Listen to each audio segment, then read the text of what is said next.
protein is essential for muscle synthesis, healthy hair, skin, and nail growth, and building the enzymes that we need to digest food within our body. But is more actually better? And can too much protein be a bad thing? What actually is the real recommendation for protein needs? We're going to discuss all of that and more in today's video. And make sure to stick around until the end because I'm going to be sharing with you my favorite pro tip for increasing your protein and tracking your protein needs without actually macro counting. If you're new to the channel, hello and welcome. My name is Katie. I'm a registered dietitian and personal trainer. And here on the channel, we talk about how to go from diets to food freedom so you can fuel your body with mindfulness, intention, and confidence. Links to my favorite products, free resources, and how to work with me are all in the description below, so definitely check that out if you are interested in improving your relationship with food. Without further ado, let's get straight into today's topic. So lucky for us, protein is probably, of all the three macronutrients, the least demonized. But that doesn't mean that it's without its misinformation. In fact, there's quite a bit of misinformation on protein out there on the internet. The amount of protein that our body needs to function at a minimum is 0.8 grams per kilogram of body weight. So if you measure your weight in pounds, make sure to divide it by 2.2 to get your weight in kilograms. And if you're a really active person, this can be a little bit higher, anywhere from 1 to 1.8 grams of protein. So the other day I was on a dietitian Facebook group and one of the dietitians actually shared this, saying that someone on her Facebook feed had shared it. When you love Starbucks and need to make your 200 grams of protein per day. Ladies, this is the best drink ever. And apparently this dietitian had responded and said something along the lines of, okay, this is a lot of protein. Are you sure that you're not maybe potentially overdoing it on the protein? And this person replied and said, hey, don't worry, I'm sticking to the recommended 0.8 to 1.5. Don't worry, I'm fine. And the honest mistake that I think this person did in this was do 0.8 to 1.5 per pound of body weight, which would be way too much protein for what this woman needs. I don't know this person's exact stats, but she seems to be a petite bodybuilding woman. So while she might need on the higher end of protein, she definitely doesn't need 200 grams per day. That's leaning towards a little bit too much. We're outside today, so we're getting all the noises. So for this person's body weight, 0.8 grams per kilogram, let's hypothetically give them a 150-pound weight. You would calculate protein needs by taking 150 pounds divided by 2.2 to get 68 kilograms. Then you would take that number and multiply it by 0.8 to get about 55 grams of protein minimum. Now we did say that this person was most likely pretty active based on their picture and everything. I guess that's being presumptuous, but it seems as if they're in the bodybuilding category, let's just say. We could even give them a higher number of 0.5 grams per kilogram of protein. If we took their body weight and times it by 1.5, they would need 102 grams of protein per day. Even if we did something like 2 grams per kilogram, that would be around maybe 130 grams approximately. Still would be nowhere near 200 grams, which is apparently what this person is getting, or at least what they're striving for.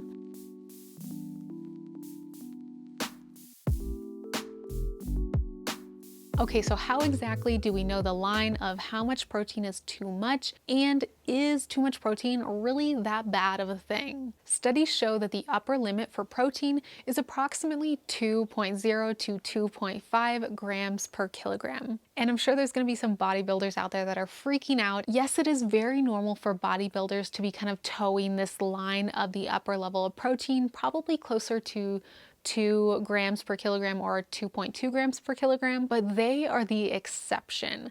Typically, if you're an average human being with an average physical activity routine, you're not going to need anywhere near that much. So let's talk about why this is and why it can actually be a bad thing to have too much protein in your diet. There are 3 main reasons why too much protein can actually be a bad thing. The first reason is how we metabolize protein. So when we are using protein in the body, typically it is going to our muscles to rebuild and fuel muscle growth. It's also going to our hair, skin, and nails enzymes, and all of the things that need protein to function. But if we have too much protein in the body, what your body is actually going to do is break it down and excrete the excess stuff. So it'll send it to the liver for a process called protein deamination. And what your liver does from there is it breaks off that nitrogen group and creates urea, which is processed and excreted through the kidneys. The liver and the kidneys are our body's detoxing organs.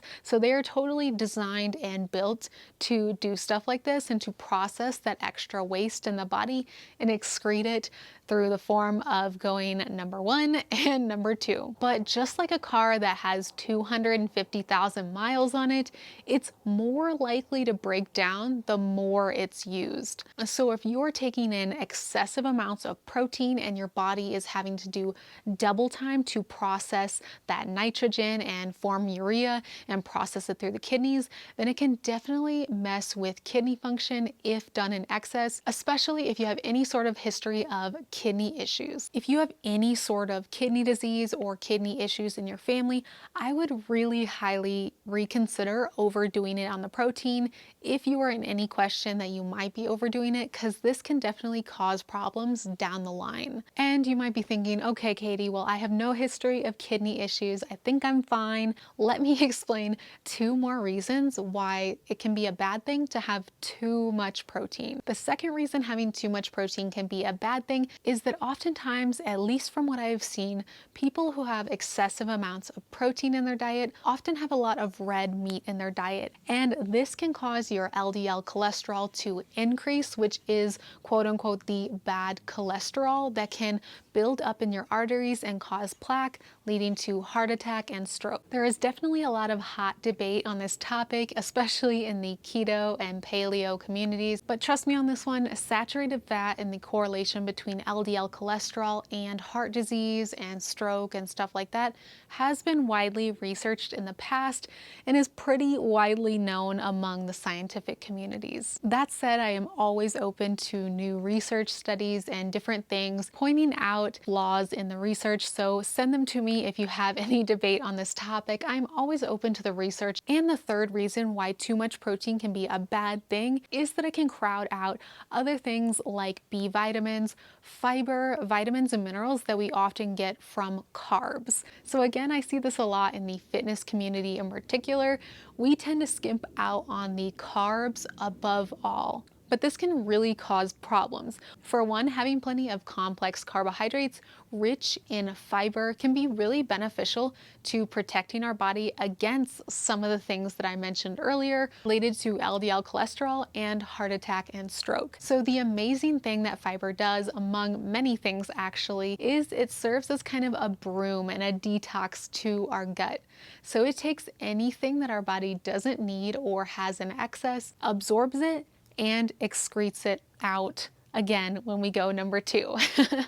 So it's really beneficial, even if you do have a diet that is maybe higher in fat and saturated fat, to level things off and protect you against any of those unwanted future chronic issues. We can also miss out on a lot of the common vitamins and minerals that we get specifically from whole grain foods, and I will list those on the screen for you to see as well. Before I leave you with one quick tip to increasing your protein without having to calorie or macro count, let me know in the comment section below. Have you ever struggled with getting enough protein in your diet? Or maybe have you struggled with the opposite, having way too much protein?